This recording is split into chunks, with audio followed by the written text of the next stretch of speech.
Niners faithful, how we doing? Those faithful to the Bay, we doing all right? So, hey, the Niners are still 3-1, right? They're still 3-1. Not panic mode yet, but this is my question to y'all. This is my question.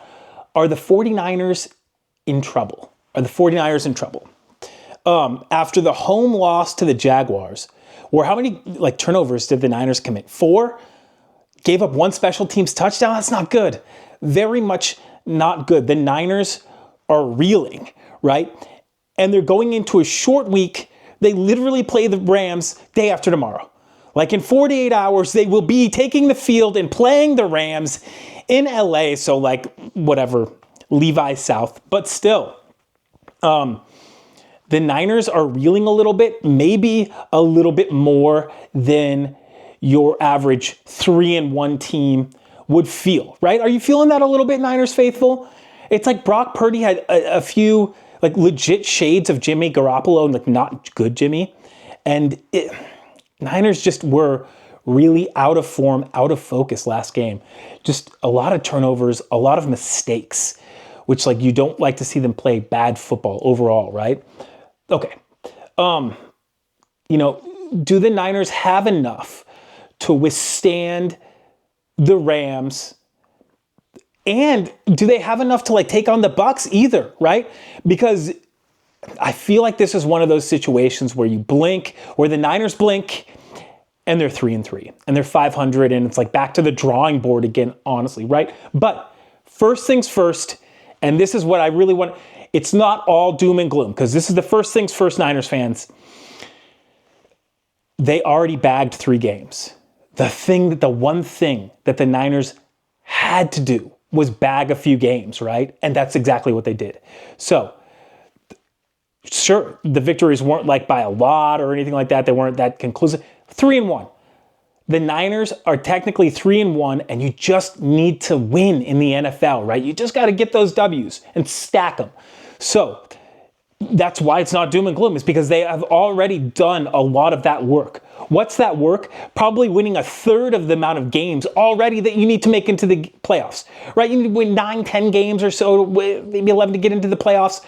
So it's the Niners are on their way technically, and we have to be grateful for that and those effort and performance that they put in early on in the season. So I believe that right now that the Niners are going to try to sort of poach one of the next 2 games. And of course they're going to try to win all the games, right? But they're going to really try to get one out of the next 2.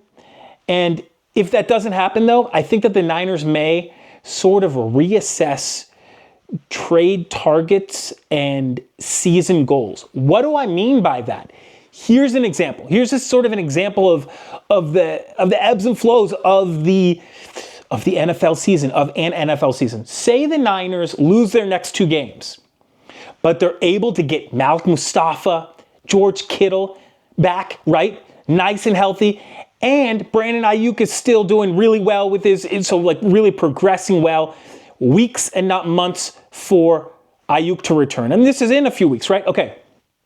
If the Niners don't incur any season-ending injuries to all-pro players, so say Demo, Trent Williams, you hear what I'm saying? So if that type of stuff happens, I could see the Niners trading for an all-pro like Trey Hendrickson. So it's even if the Niners lose the next 2 games, if they can legislate themselves to the point where they don't have any major injuries, and also you have guys coming back. So you got that squad that might be a Nick Bosa away from really contending, and you need to get. I think that the Niners may take the big swing and try to trade for a player, precisely Trey Hendrickson. And I might add, I'm doing this right now. I'm talking about Hendrickson right now because I actually think that right now the iron is hot to strike. I believe that or whatever, right? I think that the Bengals would trade Trey Hendrickson right now. They are very much trending downwards.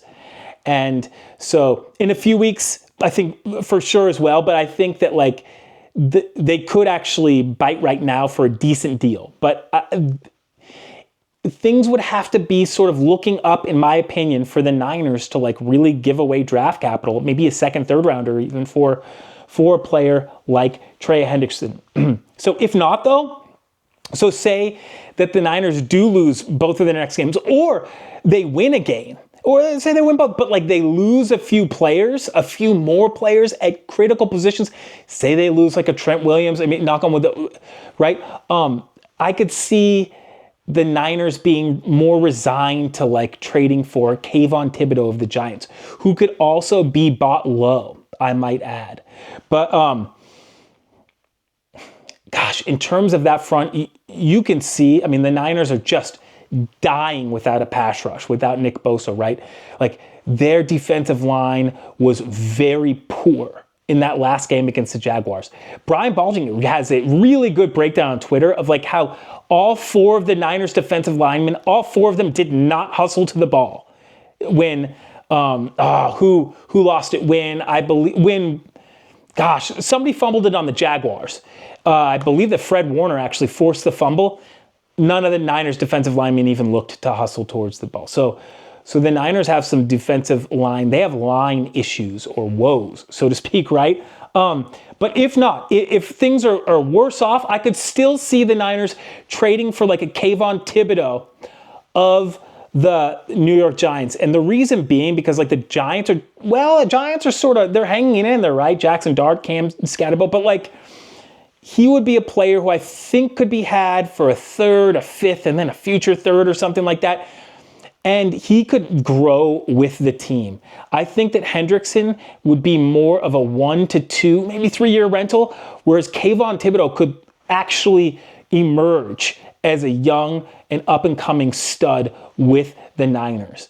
But I could definitely see, but honestly, I could see them, if the Niners win 1 or 2 and their injuries looking good, I could see them actually trying to get both of them. I can see the Niners trying to go all in with regards to pass rush this season, knowing that they might be able to get some draft compensation back. Anyways, they can get some compensatory picks, some comp picks, if a player like if they trade for Hendrickson and he leaves in free agency and he signs for a certain amount, I think that the Niners could recoup a 3rd round draft pick or something like that. So I think that the Niners will play the draft game when it comes to getting a defensive player who can pressure the quarterback. But hey, let's talk about Thursday versus the Rams, okay? Let's just go for the prediction. I'm going to give you I'm going to let you know the prediction, and then I'll talk about a little bit about why I think so. I think the Rams will beat the 49ers 27-17, and that stinks to say. That really, really does. But I think the Rams win 27-17. This is one of the few times that I've actually gone against, that I've said the Niners are going to lose. And I think that the game could be a lot closer than my score indicates. So I might add that. But here's why I think the Niners are going to lose. I think the Rams have more talented offensive and defensive line and are healthier. That's it. I believe that the Rams invested in a decent offensive line at least, and a stud defensive line, fast, and they really pressure the quarterback. The Niners have been not good with protecting the quarterback from pressure, right? Brock and Mac Jones had a lot of pressures. I think that's going to continue. I don't think that the short week is helping the Niners any.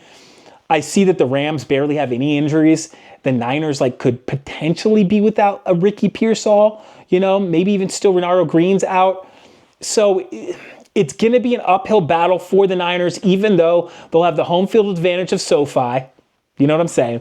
And the Niners just in the past have done really decent against the Rams, right? I'm sorry to say that this is, Jerry Rice was quoted as saying what? Same old sorry ass Rams, right? But anyways, they've come a long way since then, but still the Niners do well. I think that Shanahan does well against McVay. I'm not sure their record, but I just think that regardless of talent, that the familiarity may be to the Niners' benefit in keeping them within scoring range, within striking distance. But I think that here's an example of what I mean with the Lions really being the issue as well. Is I think that Christian McCaffrey, CMC, is the more talented running back than Kyron Williams and Blake Corum.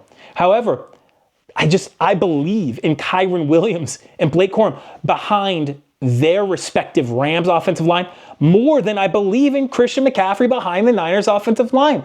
The Niners did not invest heavily in their offensive line. Colton McKivitz, 6th, 7th round draft pick. Connor Colby, 6th, 7th round draft pick, right? Jake Brendel, undrafted. Okay, they're not investing, and it shows. Trent Williams has lost a step, and it shows. He still isn't rounding into form. I'll give him that. And also, I believe he's lost a step, as he should. He's 37 years old. I think that he can still get a little bit better as he gets more fit and informed. But I mean, the Niners offensive line is in trouble, I believe. Honestly. So on defense, I think the Niners have an up-and-coming defense. I believe in their potential. I thought Upson Stout's interception should have held against the Jaguars. I think that there's a lot of potential with the defensive line, right? Maybe the best linebacking duo in the NFL in D. Winters and Fred Warner. But I'll tell you what, the Rams defense is big, they're athletic, they're mean, and they're healthy. Their pass rushers are healthy. Byron Young, Jared Verse, Poona Ford now is back in it. Athletic guys ready to put the heat on the Niners quarterbacks and on the Niners. I just don't think in this game the Niners are going to have enough outlets, enough successful options to mitigate that Rams pressure. I think that eventually it will overwhelm, and I think we'll see it through interceptions, maybe like turnovers, right? And just sacks. The Niners are going to have to struggle to stay out on the field, and they're going to really have to invest in a diverse running game, and that means Brian Robinson. That means like Niners receivers getting some end around. So the Niners are going to have to really attack on all levels again of the running game. I think, let's see here. I want the Niners faithful though. I want you guys to look out for something.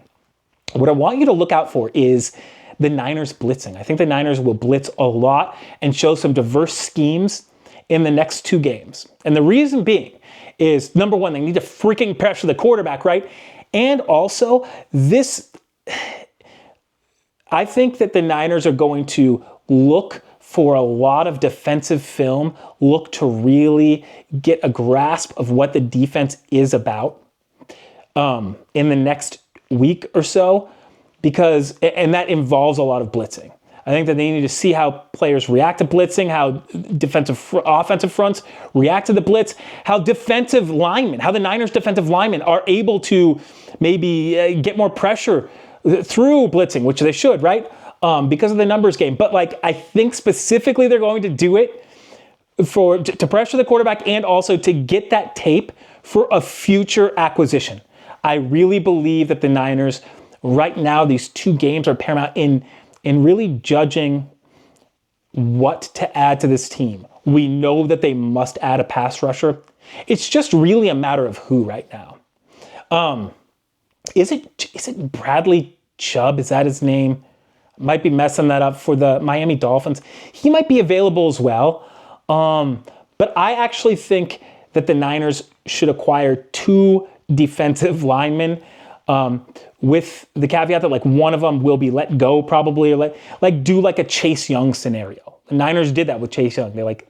They gave New Orleans a 3rd round draft pick, and I think recomped a 3rd or 4th rounder. So I would look for the Niners to get one solid player, and also maybe a rental, 1-year rental. So I think the Niners though, I think they're going to lose this one. That stinks, but here's what I want someone to prove me wrong. Maybe a Niners faithful below in the comments can prove me wrong. I want to know your score prediction, and like always, if your score prediction is more correct, the most correct score prediction will, once C-Train Station gets monetized, which is at 500 viewers, and I need some views. I need some views as well, but we're so close, right? We're so close with the 500 views, 500 subscriptions. I'm not good with that stuff anyways. We're really getting close to some awesome goals, and thank you from C-Train Station to you. But the bottom line is, I will love to do some giveaways. The reason I want to get monetized is to give back to you, the loyal and faithful viewer. That's it. I am not even kidding. Dude, I'm a dude who does a friggin' motivational sports quote every morning. I want to make the world a better place. You can literally help me do that for free on your part, just through subscriptions and likes and in your interaction. So thank you. But the winner was Bowing Hard or Bowing Hard. I'm leaving that in, but I'm going to say Bowing Hard right now. I think I get it, but Bowing Hard got their prediction right. They said 27-21 Niners, and the Niners won by 1 point. They beat my prediction by 1. Congratulations. Hey, hell of a name right there. One heck of a name. We dig that.